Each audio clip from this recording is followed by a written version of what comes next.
Just sliding into my DMs. You guys love it.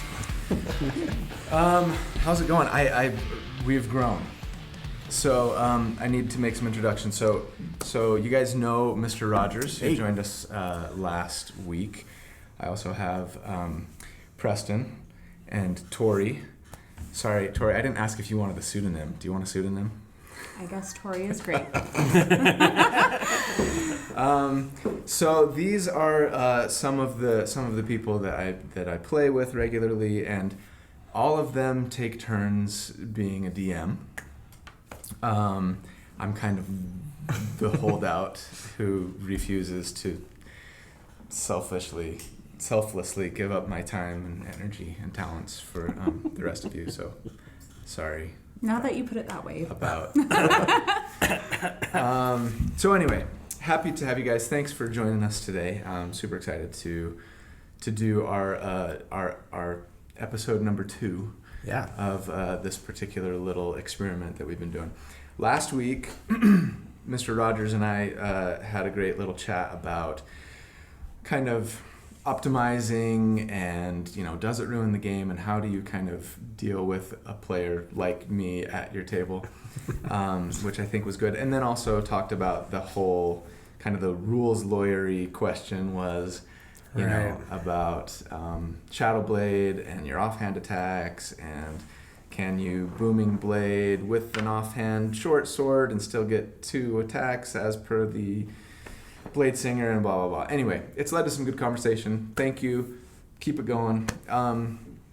Today, I wanted to talk about a couple of things with you guys and kind of get your take on question number 1.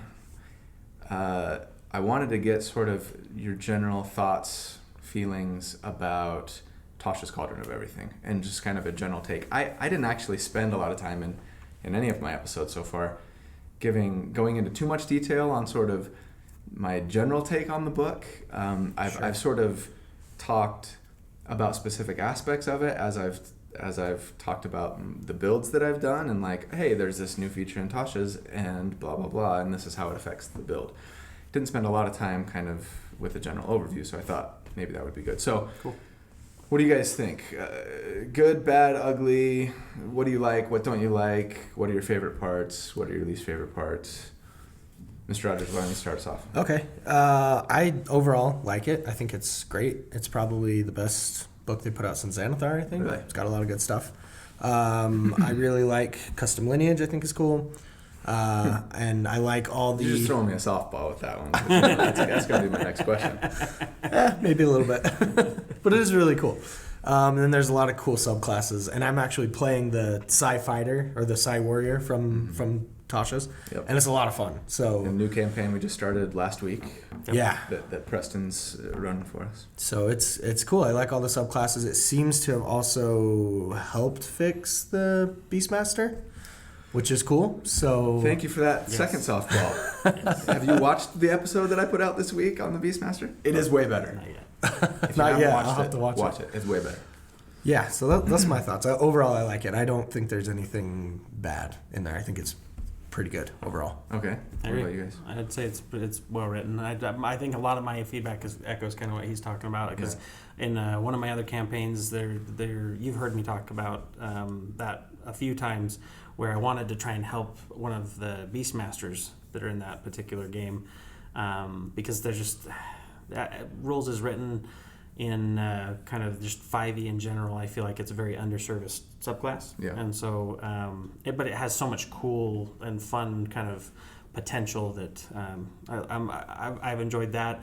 Some of the new added spells, the magic items, I thought was a great kind of addition to the already like diverse kind of amount of stuff that's in there. So admittedly, I haven't gone into depth on a couple of the other subclasses and stuff that I'd like to get into, but so far from what I've read, I've been very impressed, and Xanathar's was a really exciting one. I like Mordekainen's Tome of Foes, or whatever, if I say the name right. I think this is great. It's not just a module. It's like, hey, any module, if you're running a homebrew, if you're running any of that other kind of stuff, that you can pull from it and be able to kind of drive inspiration. So yeah. What about you, Tori? Yeah, same. I'll let you go first next time. No. Samesies.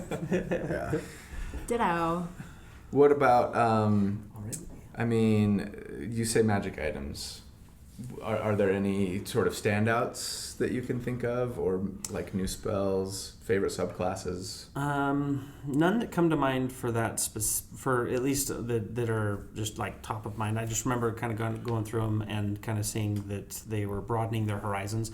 The one thing that I had felt like that was really difficult for me to chew on with just 5e just in general is there was a lot of items that were just kind of like they were there and they were there for flavor, but they didn't really.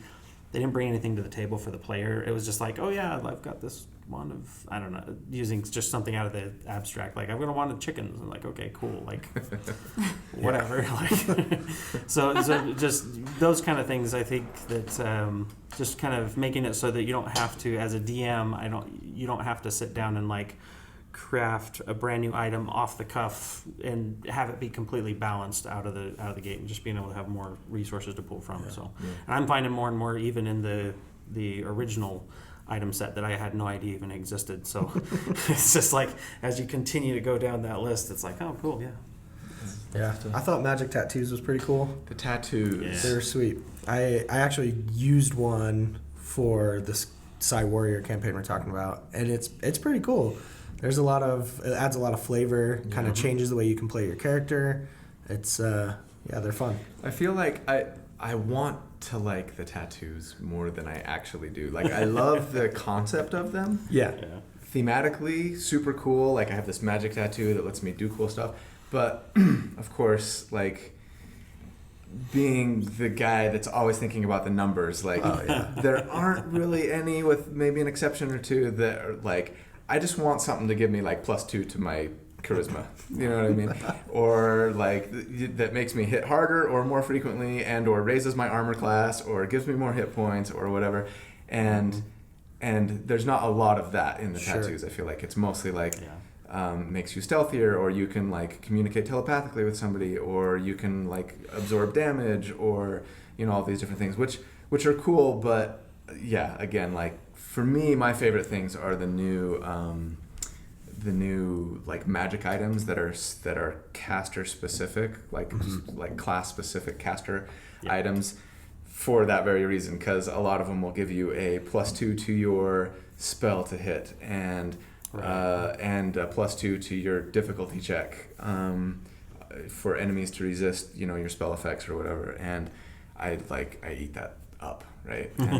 And so I'm like, oh, finally, because forever martial classes, I think, in D&D have this advantage of like their gear. It feels to me like the gear that you can get as like a martial class maybe scales better for you, right? Sure. In the game, where you get a magic weapon that lets you hit more often and hit harder. Or things like that, and you don't see a lot of that outside for casters. You don't see a lot of that outside of this raises your caster stat. Right. Okay, sorry. We had a little technical difficulty there. I was just saying, but now, the caster classes also get like some cool magic item options that will buff their ability to hit and or the damage that they do, or at least the likelihood that decreases the likelihood that their enemies will resist their spells, things like that that you didn't really see much of before, right? That always feels pretty bad when you, as a DM and as a player, when you see someone like they invest a whole lot, they're ready, they cast the spell, and then it just fizzles every time. Yes. Yeah. So when that lands a lot more frequently, it's way cool. And in my mind, these magic items way better than, your wand of X that, lets you cast another spell more often, or, has a number of charges a day. Those things can be cool too, but like, I want something that takes what I'm already doing, what I'm already good at, and just makes it a little bit better. Sure. And I feel like casters get that now, which is cool. Anyway, okay, so anything else anyone wants to say about Tasha's? No? I think you're good. Then we'll move on to question 2. All right. Which is the rules lawyery question. And as last week, it gets a little technical. So, let me set it up. You technical? I know. Shocking. Okay, so I've been getting a lot of comments on this, and it has to do with custom lineage, right? Okay. So, as per Tasha's, right, there's this new custom lineage option now that says you don't take one of the predefined races, but instead you can kind of do your own thing, create your own lineage. And you're a humanoid. You decide whether or not you resemble any of your kin. I think that's an important phrase here. Right. And then, here's your stats. You get +2 to 1 ability score. You have to choose between dark vision and like a skill proficiency or something like that. You get a free feat. And of course that's huge, right? And so you can choose that instead of elf or dwarf or gnome or whatever. What I've seen other people do and talk about, and what I have been doing as I've been updating all of my previous builds for Tasha's, is to say, okay, you can take this custom lineage option and call yourself a custom elf, essentially. I'm not a wood elf, I'm not a high elf, I'm my own thing, right? Or half elf, let's say. Right. Sure. Maybe I'm a half orc, half elf. I'm a street elf. I got cred. And thereby I can qualify for the feats that have racial prerequisites. So, as is most often the case for me, and somebody just was making fun of me the other day in the comments saying that I'm addicted to elven accuracy. It's true, because it's so good, right? So that I can thereby qualify for a feat that has a racial prerequisite, such as elven accuracy, or maybe a dwarven feat. There's the dwarven fortitude one or whatever. Lucky. Dragonborn stuff. Yeah, gnome, halfling or lucky. halfling lucky. Yeah, exactly. So now I've had a lot of people question this and say, I don't think you can do that, right? I don't think you are technically an elf. You are something else. You're your own unique weird thing. You're a green blobby, like, I don't know, it's never been seen before in Faerun, right? You're custom. And you're not an elf or a dwarf, as the case may be, or whatever. And I've seen it both ways. I actually even tweeted to Jeremy Crawford to see if I could get a response from him. So far, shockingly, he has ignored me. Come on, JC. And I cannot find any sort of official ruling on this yet by Wizards, and it may happen at some point. But so the question is, can you take the custom lineage, call yourself a custom X, and then thereby qualify for the racial prerequisite for certain feats that require you to be a certain race? How would you rule at your table if I came to you and I pitched you on this? What would you tell me? I would say go for it. All right. I think because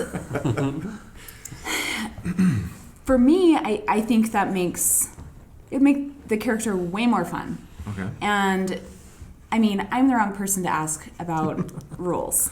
You all know that. It's okay. They police themselves. Just like, yeah, that sounds good. You can do that, sure. Sure, that sounds fun. But I do think that allows for so much more creativity. And I don't see any problem with that, personally. Okay. Yeah. So fun and creativity trump rules lawyery. Yeah. Always. Rule of cool. I Always. need to mute my thing. That's okay. What about so you, I could see Mr. it both Rogers? ways. I definitely can see where they're coming from, where it's like now you're this custom elf and you're not really an elf, you're just something new, and so you're not an elf, you don't get elven accuracy. But I think you kind of have to look at what's intended by Wizards of the Coast, right? The famous RAI versus RAW. Right. It's like debate. enumerated Rules as versus expressed or rules whatever. as intended. Yeah. Okay. And the way that I see it is, I think what they're trying to do is kind of unshackle race in the game, for obvious reasons. Sure. Like, I think that just makes sense. It's 2020. Let's jump into, So I for obvious reasons, I think that makes sense, and I think that's where they're going with it. And to me, I don't see why you would lock any feet behind a racial barrier per se. Right. So yeah, you're half elf, half orc, but you took elven accuracy, or maybe whatever. Maybe they'll end up calling elven accuracy. Maybe it'll just be called like expert marksman, or or something accuracy. Yeah, or keep it elven accuracy, but remove the racial prerequisite and say maybe you were trained by elves. Right. Grew up with them. Is it because their eyes are actually better? Is it because of is there something training? in the DNA? Or is it right? That's where they right. And so I think we definitely need Wizards of the Coast to come out and say one way or another. Sure. But I think that's the way that they're going, and so kind of just leaning into that, I would say, go for it. Do what you want, and plus, like Tori said, it's awesome. So go for it. But you think that there's room for a rules lawyer, to say doesn't qualify rules as written. Sure. I mean, always talk to your DM. It's up to your DM. That's kind of where I feel like as well. I feel like it's heavily dependent on your table, and like if everyone at the table is uncomfortable with it. But you yourself want to kind of push for it, then obviously it's a group game. This is not a show for me. It's not a show for you. It's like everybody's coming together to make a community storytelling. And that being said, I feel like that there's a point where you kind of have to kind of decide. Like for me, I kind of err on the side of rule of cool as well. Like I agree with Tori that if it's something that someone has to model their entire character creation and the way that they want to do something around because they want to get this one feat to make that whole story work, like I'm fine with them saying, hey, like maybe I'm a half elf, half orc. And at that point, I was raised, maybe you for whatever reason that's where you got that training, or like if there's some kind of a logical reason for it, I'm more likely to accept it. If there's just kind of an arbitrary, hey, I just want to have halfling luck. Like, okay, well, this just makes my character stronger. Why? Like, for me, that's usually kind of the driving force. But rules is written, and it I guess looking at each of those, because without elven accuracy and with any of those types of things, if I want to be able to build my character the way I want, it's the same problem I think with magic items. A lot of times, if there's no magic shop or there's no magic thing, and this is again controversial, if there's no way to get access to it and it's just pure RNG, like, yes, there's some fun to that, but then there's also that, like, oh man, I really wanted this character to have this item, or I really wanted my character to have this feat, or I wanted to have, and it gives people, I think, a goal to strive for. Sure. So, okay, so note to self. When creating character with Custom Lineage that wants elven accuracy and Preston is DM, come up with a really good backstory. Let me put a caveat. Unless it's Colby, then it's a no. Just kidding. So if it's Critlander, then yes. Lander. Okay. So I think something you said, Mr. Rogers, that I want to get back to, that I think is interesting. Do you foresee, and this is pure speculation, obviously, Wizards, because Xanathar's didn't come out that long ago, right? And that's when all of those racial feats came out. So it hasn't been very long. Do you think that they're going to kind of pull a 180 and be like, just like remove all the racial prerequisites from all of those feats that aren't all that old? I mean, I could see that. I think they're just trying to be as inclusive as possible. Yeah. And throwing up barriers and stuff kind of is against what they're going for. So I don't know. It's entirely possible that they don't, and they just say, nope, Custom Lineage means you don't get the prerequisite. Sure. But somebody needs to come out and say something, because it's a little bit convoluted. Right. Because it's not called Custom Race, it's called Custom Lineage. Right. And I mean, it's comparable as like synonyms or whatever, sure, but like it's enough of a difference that I think somebody needs to clarify. Sure. I mean, I think, a counter argument that I've seen people make is, well, look, you're not an elf, right? you don't get, when you take Custom Lineage, you don't get to choose the other elf features of like being immune to being put to sleep magically. You don't have to sleep at night. You only need like 4 hours of meditation essentially to get a long rest. You know, dark vision, resistance to being charmed, whatever, all the other things that elves get, right? Right. Custom Lineage does not give you those. And maybe to take it a step further, I mean, I don't think there's a feat that requires you to be an Aarakocra, but just for argument's sake, right? I'm a custom Aarakocra, Right. so I can get a free feat, but I just really like Aarakocras and they're cool, right? Well, you don't get to fly, do you? Right. No. So do you you're have wings? Fantasy chicken. Yeah. Okay. Great. So I got You're stunted wings. Maybe I don't know. You know. Yeah. I don't know. I think again, it's just really for that. They really want to push like inclusivity and like rule of cool and create whatever you want to create for your game at your table. As a DM, I think why would you block it off? I'd be surprised if they kind of went against that as well, because giving that kind of the increased amount of just the permutations of different ways the games can be played, and play it your way. I feel like that's I agree with that. It feels like the direction they're going, not putting words in their mouth, but just seems logical. And because you look at other stuff with. Just if we're going to go really deep into analytics and like looking at stuff, you just look at genetics in general, right? Just because somebody has different traits, like maybe my dad's like the giant ox of a man, and then my mom's this little mousy woman. I'm going to get different traits from both sides of it, and the same thing would happen. I would imagine in a fantasy setting, you have and there's the argument of okay, well maybe certain races just wouldn't be able to procreate, like goblin and a giant or something. Yikes. Halfling and Minotaur. Everybody's mind just went somewhere that they should not have gone. Let's just reel that back in. But you see what I'm saying? Like I feel like that there's gonna be some give and take across the board. Right. So I love that idea though of just like I don't know. You kind of alluded to this, Preston, but the nature versus nurture, right? Like what is in your nature because of your actual race versus who you've been brought up by. And I do think that, to me, it just makes sense that you could have these certain feats based on how you were raised. Right. yeah, sure. Like I just even look at like my own personal life. My husband, he was raised by his stepdad. And it's so interesting to see like how he is exactly like his stepdad, who is not his biological father, but they're so much alike. Like, is he really, really accurate? Yes, because of the way he was raised. He is almost like an elf.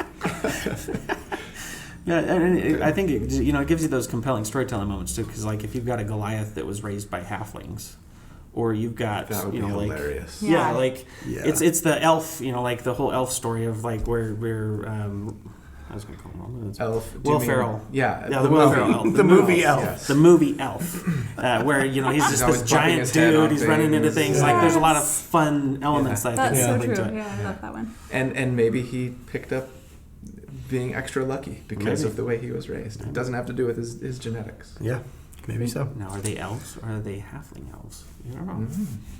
Cool. Well, okay, so hopefully you guys found that interesting, insightful, useful. Obviously, like Mr. Rogers said, at the end of the day, if you have a question about something and you want to make sure that it's okay at your table, talk with your DM about it, clear it with them. But thanks, guys. I really enjoyed that. That was interesting. Yeah. And helpful for me, anyway. It's good to know as you continue to build new characters for next campaigns what I can look out for. And yes, just don't watch any of my videos. Okay. Yeah, we'll find all the weaknesses and exploit them. That's actually what I'm going to talk about next week with one of our different DMs. It's like you have my script. So that's a great segue. Stay tuned for next week as we talk about whether or not your DM should be playing the role of trying to counter you as a player. But anyway, thanks everybody. Really appreciate it. Have a fantastic day. Love you, and talk soon.